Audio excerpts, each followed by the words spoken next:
Here is the VB-MAPP protocol booklet.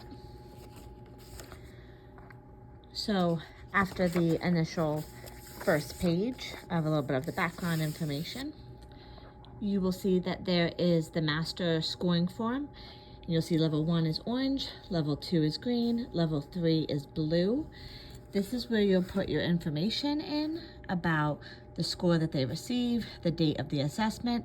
Typically, we just put the month and the year. So for example, June 2025, what color you used. Remember, we want to use a different color for every assessment.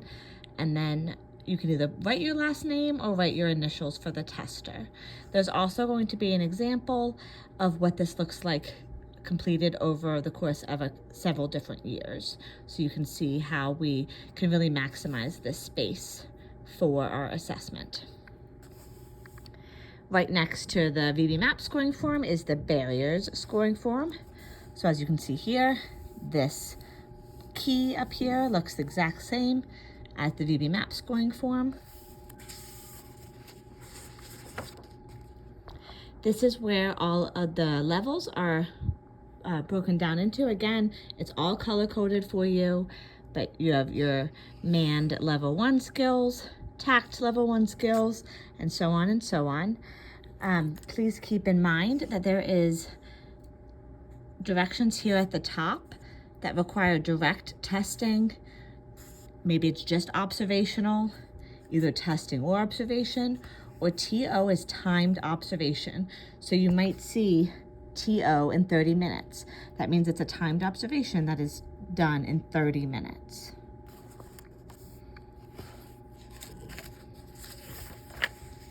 Another part of this is you can write in what specific skills they earned each point for in this area below here, or just right next to it. I typically just write in the date, so the month and the year of when the assessment was done, and then include your data that you can later include into the IEP. So that's level 1. As you can see, green is level 2, and then blue is going to be level 3. All laid out in the same format.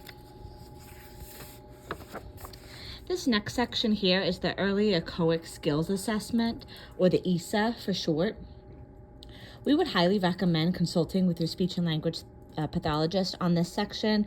They have an expertise in this area and a trained ear to hear discrepancies between sounds and words. And this is a great way for them to collaborate with you on this assessment tool. Next section is the barriers assessment. So as you can see, it's scored 0 to 4. Here's up here for no problem, occasional problem, moderate problem, persistent problem, and severe problem.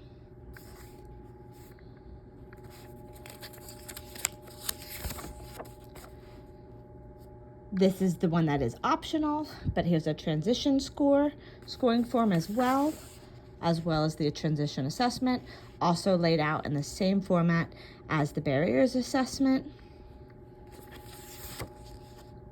And then lastly, we have the task analysis of those supporting skills that you can also use this tracking, skills tracking chart if needed for level 1, 2, and 3 to go along with your task analysis.